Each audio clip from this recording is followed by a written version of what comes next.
આજનો દિવસ એક વ્યક્તિ માટે ખૂબ સારો રહ્યો, કારણ કે સ્થાન મળ્યું, માન મળ્યું અને પોતાની જૂની ગાદી પણ મળી. નમસ્કાર, નિર્ભય ન્યૂઝ સાથે હું છું રિદ્ધિ. વિધાનસભાના ચોમાસુ સત્રની શરૂઆત થઈ ગઈ છે અને 15મી વિધાનસભાનું આ 5મું સત્ર છે. ત્રિદિવસીય આ સત્ર બોલાવવામાં આવ્યું અને બહુ ટૂંકું છે આ સત્ર, એટલે કયા મુદ્દે વિપક્ષ શાસક પક્ષને ઘેરશે એ નક્કી નથી.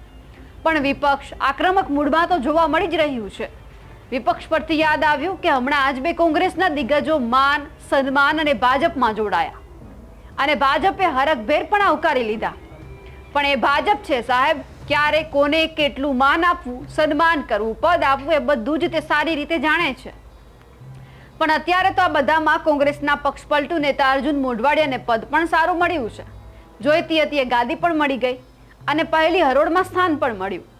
અર્જુન મોઢવાડિયા જે ગાદી પર બેસી વિધાનસભા સત્ર ગજવતા હતા તે જ જૂની ગાદી ભાજપમાં લાવ્યા અને તેમને ગાદી પણ મેળવી. અર્જુન મોઢવાડિયા મનમાં ખુશ થતા હશે કે મારું કદ કે સ્થાન ભાજપમાં આવ્યા પછી ઓછું નથી થયું. મને જે કોંગ્રેસ માન સન્માન આપતી હતી તે જ ભાજપે પણ આપ્યું. પણ અર્જુનભાઈ, તમે જ્યાંથી આવ્યા તે કોંગ્રેસ હતું અને જ્યાં આવ્યા તે ભાજપ છે. તમે તો મારાથી પણ વધારે રાજનીતિને અંદરથી જોઈ છે, તો તમે એ તો જરૂર જાણતા હશો કે ભાજપ શું છે, એ ક્યાં નેતાને ક્યારે અને કઈ જગ્યા પર માન આપે છે.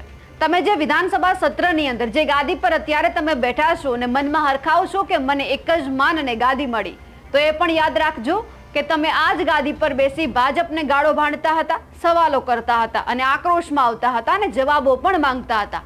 પણ અર્જુનભાઈ, આ એ જ ગાદી છે જેમના પર તમે હવે વિપક્ષમાં હતા ત્યારે બેસતા હતા, ત્યારે પણ આ જ ગાદી પર બેસવાનું છે અત્યારે. અને હવે આ જ ગાદી પર બેસી ભાજપને નથી ભાંડવાની, પણ હવે તમારે આ ભાજપને વિપક્ષથી અને તમારા જૂના પક્ષથી બચાવવાની છે. તૈયાર રહેજો. એક દિવસ તો આ ત્રિદિવસીય વિધાનસભાના ચોમાસુ સત્રનો જતો રહ્યો છે. 2 દિવસ હજુ પણ બાકી છે.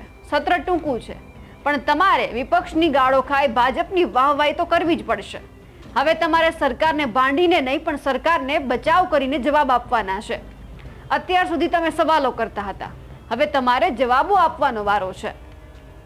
ગાદી તો મળી ગઈ, પણ જો જવાબો ન આપ્યા તો આ તમારો જૂનો પક્ષ તમને છોડશે નહીં. અને હા, આ ભાજપ પણ બહુ શાણી છે. જેમણે આખી જિંદગી ભાજપને ભાંડી હોય એમની જ પાસેથી જો ભાજપ માટે વાહવાહી સાંભળવા મળતી હોય તો તમે વિચારી લેજો કે ભાજપના કલેજામાં અત્યારે કેટલી ઠંડક મળતી હશે. જેમણે આખી જિંદગી ભાજપને ભાંડી તે જ હવે વાહવાહી કરશે. કારણ કે કોંગ્રેસ આ વખતે ચૂપ બેસવાના મૂડમાં નથી. કારણ કે ગુજરાતમાં જે ઘટનાઓ બની, રાજકોટ અગ્નિકાંડ હોય કે પછી વડોદરા હરણીકાંડ, આવા ઘણા બધા કાંડ ગુજરાતમાં બન્યા છે અને આ બધા મુદ્દે વિપક્ષ જવાબ પણ માંગી રહ્યું છે કે ન્યાય ક્યારે. અત્યાર સુધી અર્જુનભાઈ તમે શાસક પક્ષને ઘેરવાનું કામ કરતા હતા, આજે તમારો વારો હતો જવાબ આપવાનો. એવું નથી હોતું કે વિધાનસભા સત્રમાં ખાલી વિપક્ષ જ સવાલ કરે અને શાસક પક્ષ જવાબ આપે. અત્યાર સુધી તમે જે દબંગાઈથી સવાલો કરતા હતા, આજે કેમ ચૂપ હતા? તમારા મત વિસ્તારના ખેડૂતો આજે પણ પાક સર્વેની માંગ કરી રહ્યા છે. વરસાદ આવ્યો અને તમારા ખેડૂતોનો પાક ધોવાઈ ગયો, તમારા લોકો ઘર વિહોણા બની ગયા, ત્યારે તમે એ જ ટ્રેક્ટરની ટ્રોલીમાં બેસીને પોરબંદરની બજારોમાં જોવા નીકળ્યા હતા. ત્યારે તમે ત્યાંના લોકોને વચનો પણ આપ્યા હશે કે આ મુદ્દે હું સરકારમાં રજૂઆત કરીશ. તો અર્જુનભાઈ, રાહ શેની જુઓ છો? વિધાનસભાનું ચોમાસું સત્ર ચાલુ થઈ ગયું છે. મુદ્દો ઉઠાવવાનો વારો છે, મુદ્દો ઉઠાવી લો. ભલે તમે શાસક પક્ષમાં હોવ, શરમ ન રાખો. તમારા લોકો માટે આજે અવાજ નહીં ઉઠાવો તો ક્યારે ઉઠાવશો? એક દિવસ તો પૂરો થઈ ગયો, હવે આ 2 દિવસ પૂરા થાય તેની પણ તમે રાહ જુઓ છો કે શું? કે પછી ભાજપ જે તમારી પાસે ઈચ્છી રહી છે અને ભાજપે જે તમારા માટે મનમાં વિચાર્યું હતું તે જ તમે થવા દેશો? શું અર્જુનભાઈ, આ બધા મુદ્દે તમે વિધાનસભામાં બોલશો કે પછી ખાલી નવી પાટલી પર જૂની ગાદી ગોઠવી તેના પર બેસનાર મહેમાન બનીને જ રહેશો?